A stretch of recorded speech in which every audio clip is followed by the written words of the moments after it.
जन्म की स्थिति में बहुत भेद नहीं है।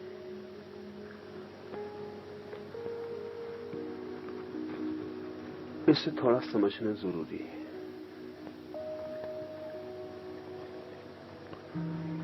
लेकिन सदा से हम भेद देखते आए हैं। वो कुछ प्रतीकों को न समझने के कारण। कृष्ण का जन्म होता है अंधेरी रात में, अमावस में। सभी का जन्म अंधेरी रात में होता है और अमावस में होता है। जन्म तो अंधेरे में ही होता है। असल में जगत की कोई भी चीज उजाले में नहीं जन्मती, सब कुछ जन्म अंधेरे में ही होता है। एक बीज भी फूटता है तो जमीन के अंधेरे में जन्मता है। फूल खिलते हैं प्रकाश में, जन्म अंधेरे में होता है। असल में जन्म की प्रक्रिया इतनी रहस्यपूर्ण है कि अंधेरे में ही हो सकती है। आपके भीतर भी जिन चीजों का जन्म होता है वो सब गहरे अंधकार में, गहन अंधकार में होती। एक कविता जन्मती है तो मन के बहुत अचेतन अंधकार में जन्मती है, बहुत अनकॉन्शियस डार्कनेस में पैदा होती है। एक चित्र का जन्म होता है तो मन की बहुत अतल गहराइयों में, जहां कोई रोशनी नहीं पहुंचती जगत की, वहां होता है। समाधि का जन्म होता है, ध्यान का जन्म होता है तो सब गहन अंधकार में। गहन अंधकार से अर्थ है जहां बुद्धि का प्रकाश जरा भी नहीं पहुंचता, जहां सोच समझ में कुछ भी नहीं आता, हाथ को हाथ नहीं सूझता है। कृष्ण का जन्म जिस रात में हुआ, कहानी कहती है कि हाथ को हाथ नहीं सूझता था, इतना गहन अंधकार था। लेकिन कब कोई चीज जन्मती है जो अंधकार में ना जन्मती हो? इसमें विशेषता खोजने की जरूरत नहीं है, ये जन्म की सामान्य प्रक्रिया है। दूसरी बात कृष्ण के जन्म के साथ जुड़ी है। बंधन में जन्म होता है, कारागृह में। किसका जन्म है जो बंधन और कारागृह में नहीं होता है? हम सभी कारागृह में जन्मते हैं। हो सकता है कि मरते वक्त तक हम कारागृह से मुक्त हो जाएं, जरूरी नहीं है। हो सकता है हम मरें भी कारागृह में। जन्म एक बंधन में लाता है, सीमा में लाता है। शरीर में आना ही बड़े बंधन में आ जाना है, बड़े कारागृह में आ जाना है। जब भी कोई आत्मा जन्म लेती है तो कारागृह में ही जन्म लेती है। लेकिन इस प्रतीक को ठीक से नहीं समझा गया। इस बहुत काव्यात्मक बात को ऐतिहासिक घटना समझ के बड़ी भूल हो गई। सभी जन्म कारागृह में होते हैं, सभी मृत्युएं कारागृह में नहीं होती। कुछ मृत्युएं मुक्ति में होती, कुछ अधिक कारागृह में होती। जन्म तो बंधन में होगा। मरते क्षण तक अगर हम बंधन से छूट जाएं, टूट जाएं सारे कारागृह, तो जीवन की यात्रा सफल हो गई है। कृष्ण के जन्म के साथ एक और तीसरी बात जुड़ी है, और वो ये है कि जन्म के साथ ही उनकी मरने का डर है, उन्हें मारे जाने की धमकी। किसको नहीं? जन्म के साथ ही मरने की घटना संभावी हो जाती। जन्म के बाद एक पल बाद भी मृत्यु घटित हो सकती है। जन्म के बाद प्रतिपल मृत्यु संभावी है, किसी भी क्षण मौत घट सकती। मौत के लिए एक ही शर्त जरूरी है, वो जन्म है, और कोई शर्त जरूरी नहीं। जन्म के बाद एक पल जिया हुआ बालक भी मरने के लिए उतना ही योग्य हो जाता है जितना 70 साल जिया हुआ आदमी होता है। मरने के लिए और कोई योग्यता नहीं चाहिए, जन्म भर चाहिए। कृष्ण के जन्म के साथ ही मौत की धमकी है, मरने का भय है। सबके जन्म के साथ वही है। जन्म के बाद हम मरने के अतिरिक्त और करते ही क्या हैं? जन्म के बाद हम रोज रोज मरते ही तो हैं। जिसे हम जीवन कहते हैं वो मरने की लंबी यात्रा ही तो है। जन्म से शुरू होती है, मौत पे पूरी हो जाती। लेकिन कृष्ण के जन्म के साथ एक चौथी बात भी जुड़ी है कि मरने की बहुत तरह की घटनाएं आती हैं, लेकिन वो सबसे बच के निकल जाते हैं। जो भी उन्हें मारने आता है वही मर जाता है।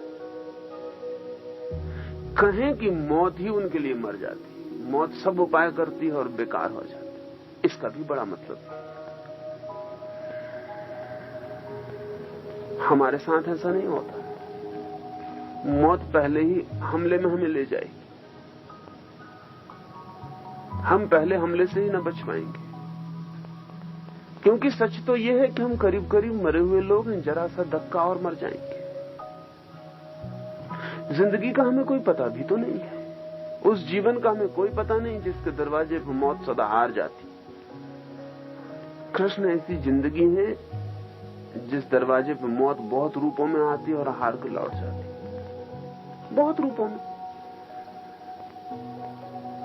वे सब रूपों की कथाएं हमें पता है कि कितने रूपों में मौत घेरती है और हार जाती, लेकिन कभी हमें ख्याल नहीं आया कि इन कथाओं को हम गहरे में समझने की कोशिश करें। सत्य सिर्फ उन कथाओं में एक है, और वो ये है कि कृष्ण जीवन की तरफ रोज जीतते चले जाते हैं, मौत रोज हारती चली जाती। मौत की धमकी एक दिन समाप्त हो जाती। जिन जिन ने चाहा है, जिस जिस ढंग से चाहा है कृष्ण मर जाएं, वो ढंग असफल हो जाते हैं, कृष्ण जिए ही चले जाते हैं। इसका मतलब है मौत पर जीवन की जीत। लेकिन ये बातें इतनी सीधी जैसा मैं कह रहा हूं कही नहीं गई है। इतने सीधे कहने का पुराने आदमी के पास कोई उपाय नहीं था। इसे भी थोड़ा समझ लेना जरूरी है।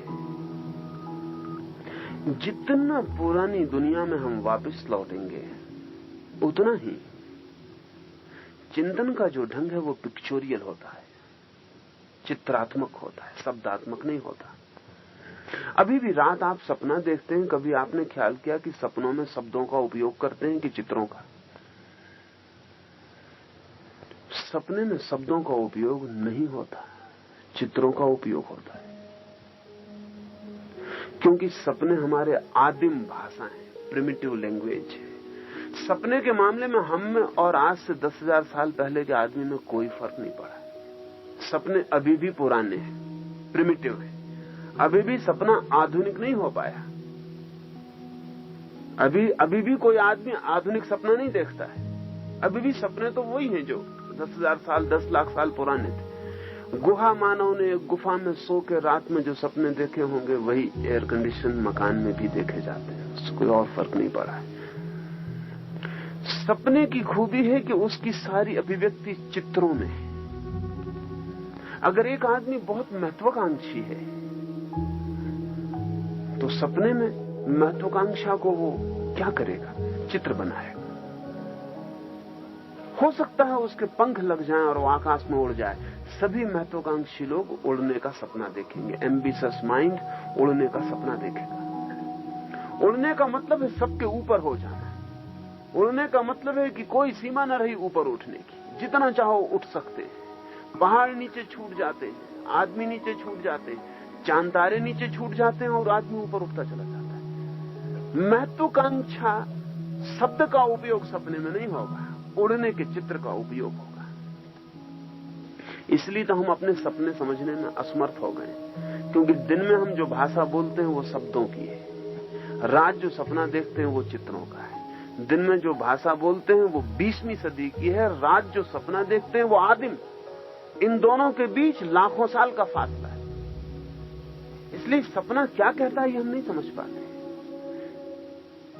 जितना पुरानी दुनिया में हम लौटेंगे, और कृष्ण बहुत पुराने, इस अर्थों में पुराने कि आदमी जब चिंतन शुरू कर रहा है, आदमी जब सोच रहा है जगत और जीवन के बाबत, अभी जब शब्द नहीं बने और जब प्रतीकों में और चित्रों में सारा का सारा कहा जाता है और समझा जाता है, तब कृष्ण के जीवन की घटनाएं लिखी गई हैं।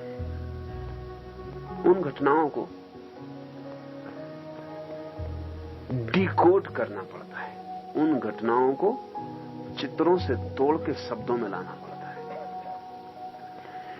इसीलिए ध्यान रहे कि क्राइस्ट का जीवन भी करीब करीब कृष्ण जैसा ही शुरू होता है, उसमें बहुत फर्क नहीं। इसलिए बहुत लोगों को तो यहां तक भ्रम पैदा हो गया था, अभी भी कुछ लोगों को है, कि क्राइस्ट हुए ही नहीं, ये कृष्ण की ही कथा है जो यात्रा करके और जेरूसलम तक पहुंच गई।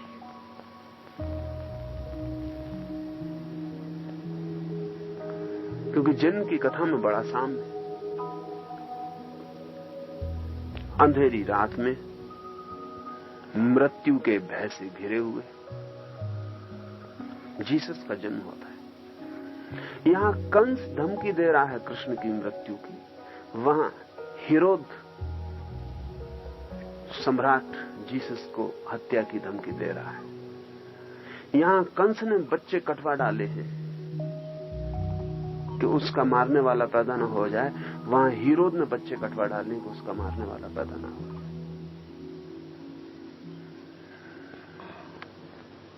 नहीं, लेकिन कृष्ण की कहानी क्राइस्ट की कहानी नहीं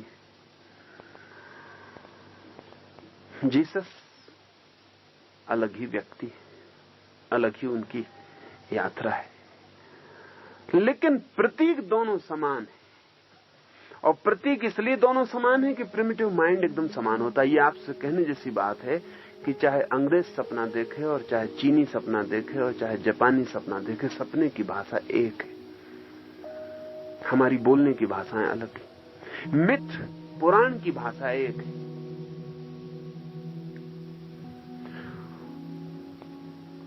तो जो प्रतीक पुराने मन में उठे थे कृष्ण के जन्म के साथ जुड़ गए, वे ही प्रतीक जीसस के जन्म के साथ जुड़ गए।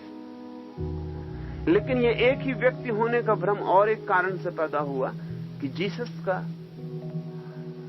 नाम तो जीसस है, लेकिन बाद में उनके साथ जुड़ गया क्राइस्ट। क्राइस्ट शब्द को कृष्ण शब्द का रूपांतर माना जा सकता है। मैं एक आदमी को जानता हूं जिनका नाम कृष्णो बाबू।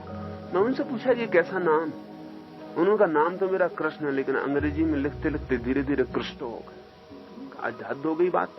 मैंने उनसे कहा कि आपको पता है कि कुछ लोगों का ये ख्याल है कि कृष्ण शब्द ही क्राइस्ट हो गया है। इसकी संभावना है। जीसस तो अलग व्यक्ति हैं, लेकिन इस बात की संभावना है कि कृष्ण शब्द यात्रा करते करते क्राइस्ट हो गया हो, क्योंकि जीसस की क्राइस्ट एक पदवी है, जैसे कि वर्धमान की पदवी महावीर है। वर्धमान घर का नाम है, बाद में जब वे ज्ञान को उपलब्ध हुए तो महावीर नाम हो गया। बुद्ध घर का नाम नहीं है, गौतम सिद्धार्थ घर का नाम है। जब वे ज्ञान को उपलब्ध हुए तो बुद्ध हो गए। जीसस घर का नाम है, जब वे ज्ञान को उपलब्ध हुए तो क्राइस्ट हो गए। अभी क्राइस्ट शब्द हो सकता है कि कृष्ण से ही गया हो, इसमें बहुत कठिनाई नहीं है, ये जा सकता है। लेकिन जीसस का व्यक्तित्व अलग व्यक्तित्व है। जन्म की घटनाओं में जरूर तालमेल है, उससे दो व्यक्ति हैं, वो एक नहीं है। जन्म की घटनाओं का तालमेल एक ही व्यक्ति का जन्म के कारण नहीं है। जन्म की घटनाओं का तालमेल एक ही तरह के अचेतन मन में पैदा हुए प्रतीकों का है। कार्ल गुस्ताव जुंग ने मनुष्य के मन के संबंध में एक बहुत अद्भुत खोज की है, जिस खोज को वो आर्चटाइप कहते हैं। वो कहते हैं मनुष्य के गहरे मन में कुछ आर्चटाइप है, कुछ मनुष्य के गहरे मन में बुनियादी प्रतीक है जो सारी दुनिया में समान है, वो दोहरते रहते हैं। क्राइस्ट और कृष्ण के जन्म की कथा में वे ही प्रतीक दोहरे हैं। और मैंने जैसा कहा इस जन्म को, इस जन्म की घटना को ठीक से समझें तो ये सभी के जन्म की घटना है। और कृष्ण शब्द को भी थोड़ा समझना जरूरी है। कृष्ण शब्द का अर्थ होता है केंद्र। कृष्ण शब्द का अर्थ होता है जो आकृष्ट करे, जो आकर्षित करे, सेंटर ऑफ ग्रेविटेशन, कशिश का केंद्र। कृष्ण शब्द का अर्थ होता है जिस पर सारी चीजें खिंचती हों, जो केंद्रीय चुंबक का काम करे।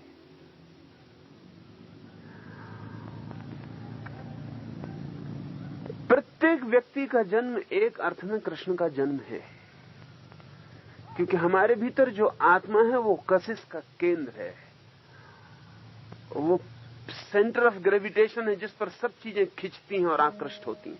शरीर खिंच के उसके आसपास निर्मित होता है, परिवार खिंच के उसके आसपास निर्मित होता है, समाज खिंच के उसके आसपास निर्मित होता है, जगत खिंच के उसके आसपास निर्मित होता है। वो जो हमारे भीतर कृष्ण का केंद्र है, आकर्षण का जो गहरा बिंदु है, उसके आसपास सब घटित होता है। तो जब भी कोई व्यक्ति जन्मता है तो एक अर्थ में कृष्ण ही जन्मता है। वो जो बिंदु है आत्मा का, आकर्षण का, वो जन्मता है और उसके बाद सब चीजें उसके आसपास निर्मित होनी शुरू होती हैं। उस कृष्ण बिंदु के आसपास क्रिस्टलाइजेशन शुरू होता है और व्यक्तित्व निर्मित होते हैं। इसलिए कृष्ण का जन्म एक व्यक्ति विशेष का जन्म मात्र नहीं, बल्कि व्यक्ति मात्र का जन्म है। अंधेरे का, कारागृह का, मृत्यु के भय का अर्थ है। लेकिन हमने कृष्ण के साथ उसे क्यों जोड़ा होगा? मैं ये नहीं कह रहा हूं कि जो कृष्ण की जिंदगी में घटना घटी होगी कारागृह में, वो नहीं घटी। मैं ये भी नहीं कह रहा हूं कि वो बंधन में पैदा हुए होंगे, वो नहीं हुए। मैं इतना ही कह रहा हूं कि वे बंधन में पैदा हुए हों या न हुए हों, वे कारागृह में जन्मे हों या न जन्मे हों, लेकिन कृष्ण जैसा व्यक्ति जब हमें उपलब्ध हो गया तो हमने कृष्ण के व्यक्तित्व के साथ वो सब समाहित कर दिया है जो कि प्रत्येक आत्मा के जन्म के साथ समाहित है। ध्यान रहे, महापुरुषों की कथाएं जन्म की हमसे उल्टी चलती हैं। साधारण आदमी के जीवन की कथा जन्म से शुरू होती है और मृत्यु पर पूरी होती है। उसकी कथा में एक सीक्वेंस होता है, जन्म से लेकर मृत्यु तक। महापुरुषों की कथाएं फिर से रिट्रोस्पेक्टिवली लिखी जाती हैं। महापुरुष पहचान में तो आते हैं बाद में, और उनकी जन्म की कथाएं फिर बाद में लिखी जाती हैं। कृष्ण जैसा आदमी जब हमें दिखाई पड़ता है तब तो पैदा होने के बहुत बाद दिखाई पड़ता है। वर्षों बीत गए होते उसे पैदा हुए। जब वो हमें दिखाई पड़ता है तब वो कोई 40-50 साल की यात्रा कर चुका होता है। हर इस महिमामान, इस अद्भुत व्यक्ति के आसपास कथा निर्मित होती है। फिर हम चुनाव करते हैं इसकी जिंदगी का, फिर हम रीइंटरप्रीट करते हैं, फिर से व्याख्याएं शुरू होती हैं, फिर से हम इसके पिछले जीवन में से घटनाएं चुनते हैं, घटनाओं को अर्थ देते हैं। इसलिए मैं आपसे कहूं कि महापुरुषों की जिंदगी कभी भी ऐतिहासिक नहीं हो पाती, सदा काव्यात्मक हो जाती, पीछे लौट के निर्मित होती है। पीछे लौट के जब हम देखते हैं तो हर चीज प्रतीक हो जाती और दूसरे अर्थ ले लेती, जो अर्थ घटते हुए क्षण में कभी भी न रहे हों। और फिर कृष्ण जैसे व्यक्तियों की जिंदगी एक बार नहीं लिखी जाती, हर सदी बार बार लिखती, हजारों लोग लिखते।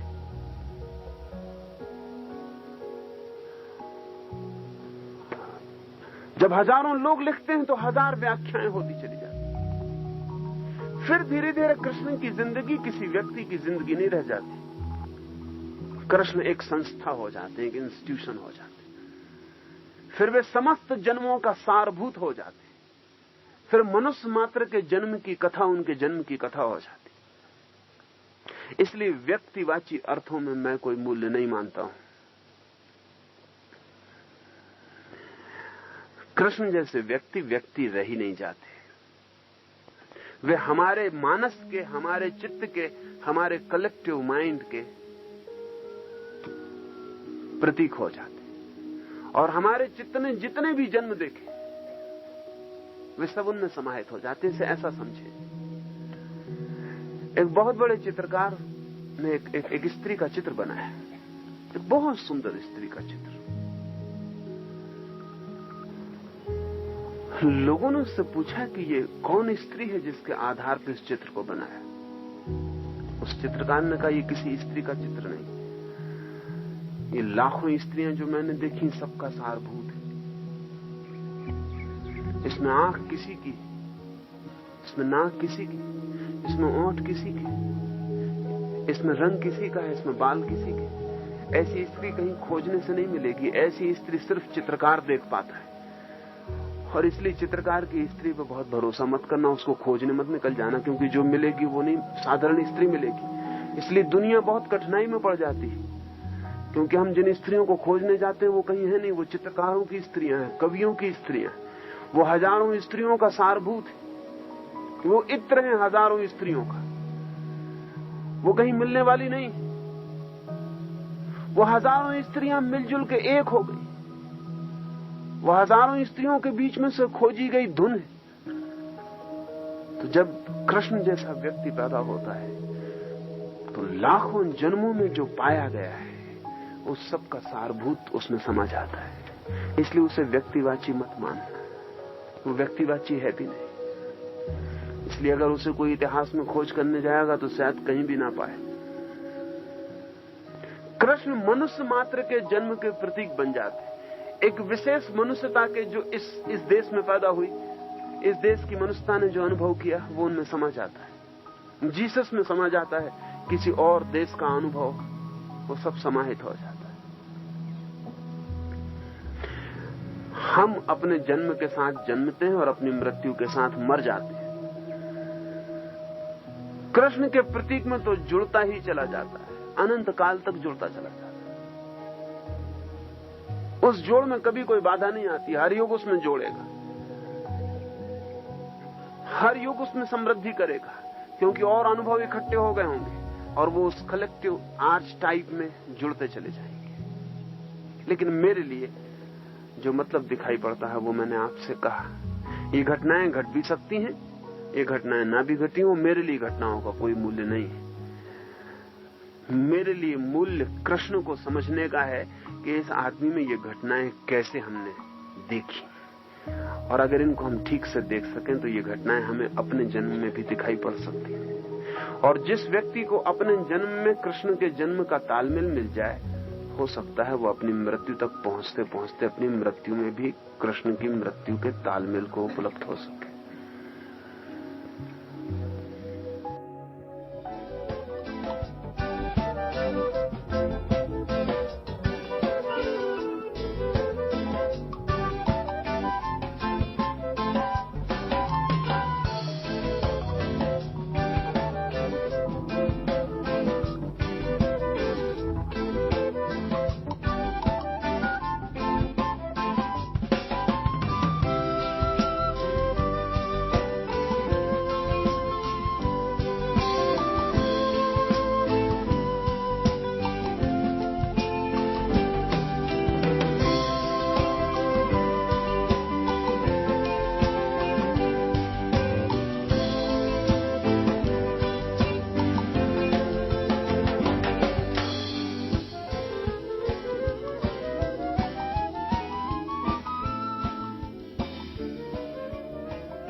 इस देश का सौभाग्य है कि कृष्ण हुए, और इस देश ने ठीक ही किया जो कृष्ण को पूर्ण अवतार कहा। राम सुंदर है, मर्यादा पुरुषोत्तम, लेकिन कुछ कमी,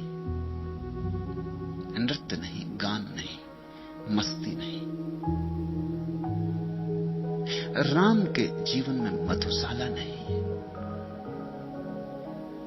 वहां पीना पिलाना नहीं,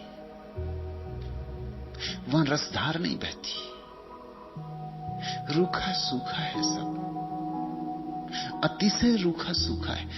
मर्यादा रखनी हो तो आदमी रूखा सूखा हो ही जाता है। बुद्ध अपूर्व है, लेकिन मौन है। मौन उनका गीत नहीं बन पाया। महावीर खूब हैं, अनूठे, लेकिन इस जगत से महावीर का मेल नहीं पड़ता। महावीर जिस वृक्ष के पास खड़े हैं उस वृक्ष से भी मेल नहीं बैठता, क्योंकि वृक्ष कभी खिलता है हजार हजार फूलों में, महावीर कभी नहीं खिलते। जिन चांद तारों के नीचे महावीर खड़े होते उनसे भी मेल नहीं।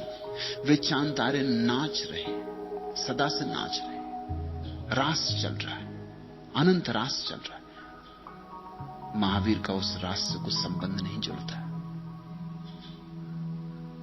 महावीर जहां खड़े हैं, कहानियां तो यह हैं कि कभी पक्षियों ने भी उनके बालों में घोंसले बना लिए, मगर उन पक्षियों में जो गीत फूटते हैं वो महावीर में कभी नहीं फूटे। कहानी तो यह है कि वृक्षों की लताएं महावीर के शरीर पर चढ़ गईं, खिली, फूलों को उपलब्ध हुई, गंध बिखरी, मगर वैसे फूल महावीर में कभी नहीं खिले। महावीर खूब है, मगर हिंदुओं ने ठीक ही किया, कृष्ण के अतिरिक्त किसी को पूर्ण अवतार नहीं कहा। कृष्ण की पूर्णता क्या है? कृष्ण की पूर्णता यही है कि कृष्ण में परमात्मा और जगत मिलता है, मेल खाता है। कृष्ण संगम है, वहां देह और आत्मा का नाच, नृत्य है। कृष्ण के साथ जगत का अपूर्व मेल है। चांतारों, फूलों, पक्षियों, वृक्षों, नदियों, पहाड़ों, मनुष्यों, कृष्ण जीवन से जरा भी विपरीत नहीं है, जीवन के मध्य में खड़े। होरी खेलत हैं गिरधारी। कृष्ण हैं अकेले, जिनमें रस है और रास है, जिनमें रहस्य है, सौंदर्य है, श्रृंगार है। जीवन की बड़ी गरिमा, महिमा कृष्ण में प्रकट हुई है। सब रंगों में, सब कलाओं में जीवन कृष्ण में प्रकट हुआ है। होरी खेलत हैं गिरधारी, मुरली चंग बजत डफ न्यारो, संग जुवत ब्रज नारी, चंदन केसर छिरकत मोहन, अपने हाथ बिहारी। ऐसा चंदन और केसर छिरकता हुआ परमात्मा पृथ्वी पर कहीं किसी ने कल्पना भी नहीं की। भरी भरी मुठ गुलाल लाल चहु देत सबन पे डारी। ये रस मुक्त दशा, ये समाधि, ये जीवन के साथ अविरोध। भक्त के लिए कृष्ण के अतिरिक्त और कोई उपाय नहीं। भक्त बुद्ध के पास नहीं जा सकता, वहां मुरली नहीं बजती, चंग नहीं बजता, डफ नहीं बजता। वहां ध्यानी बैठ सकता है चुप, मगर प्रेमी क्या करे? भक्त क्राइस्ट के पास भी नहीं जा सकता। वहां करुणा है अपार, बलिदान है महान। जगत के लिए अपने को समर्पित करने की बड़ी कुर्बानी, मगर उदासी है, सन्नाटा है।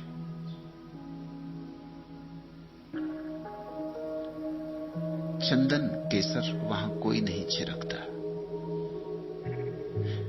वहां चंदन केसर की सुगंध नहीं, और कोई नहीं है कि गुलाल फेंक दे।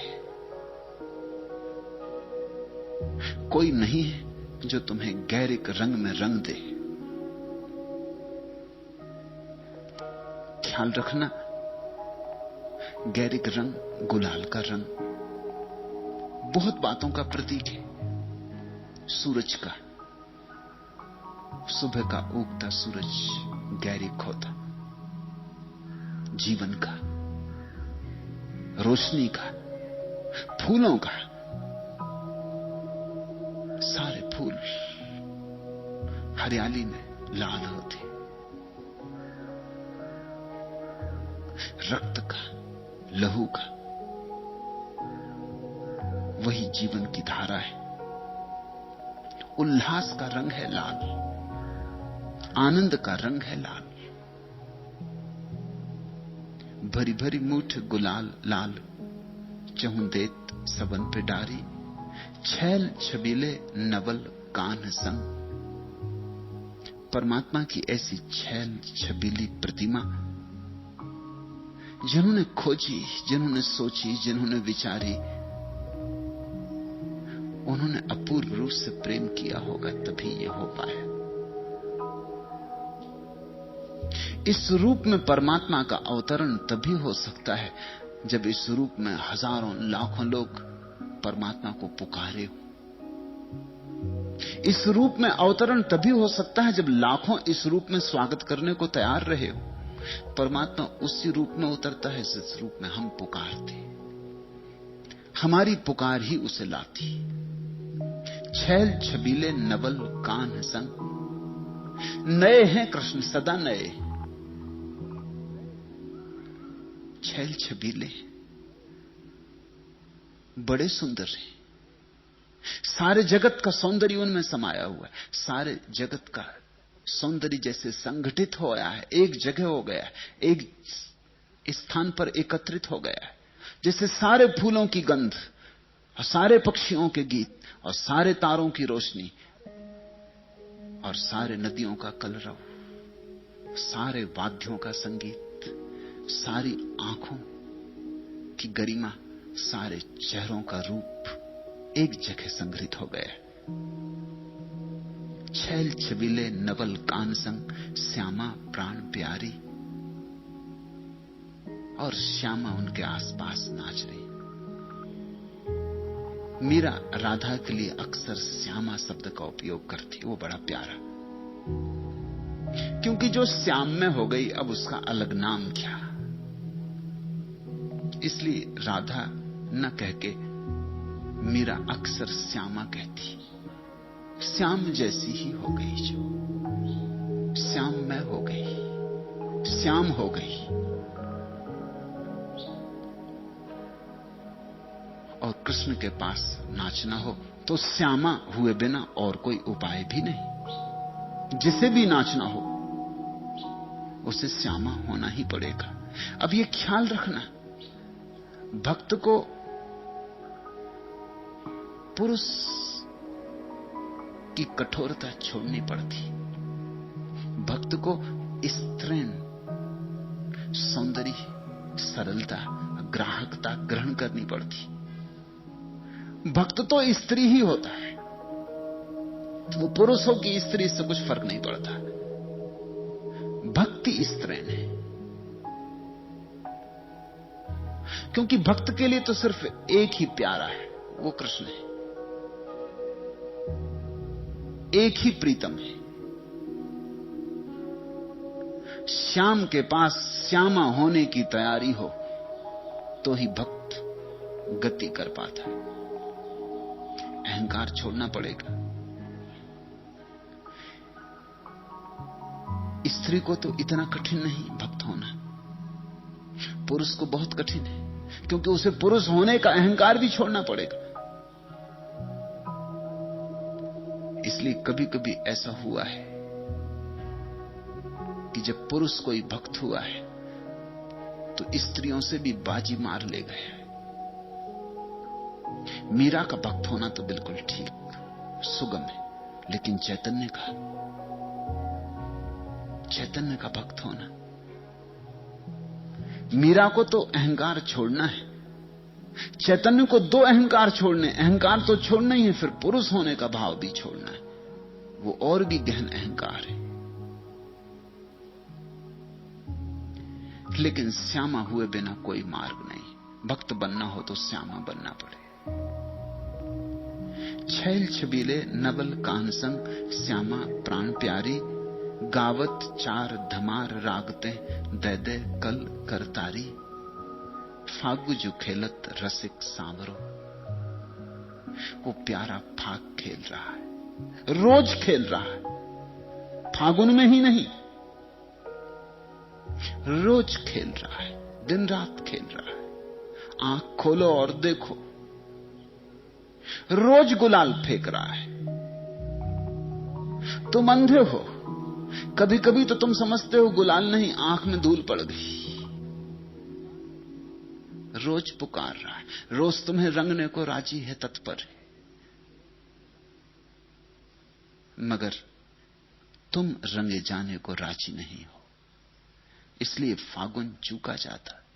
भक्त के लिए 12 मास फागुन है, फाग ही चल रही है, क्योंकि परमात्मा प्रतिपल अपनी सृष्टि से खेल रहा है, निरंतर लेन देन चल रहा है। फाग जू खेलत रसिक सांवरो, बाढ़्यो ब्रज रस भारी। परमात्मा तो खेल ही रहा है, अगर तुम भी समझ जाओ इस खेल को तो तुम्हारे हृदय में बड़े रस की वर्षा हो जाए, ब्रज में बहुत रस की बाढ़ आ जाए। ब्रज से कुछ अर्थ किसी भौगोलिक स्थान से नहीं,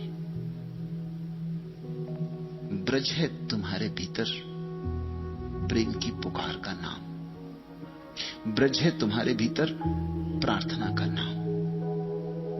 जब भी तुम उसे पुकारोगे आतुरता से, तुम ब्रज हो गए।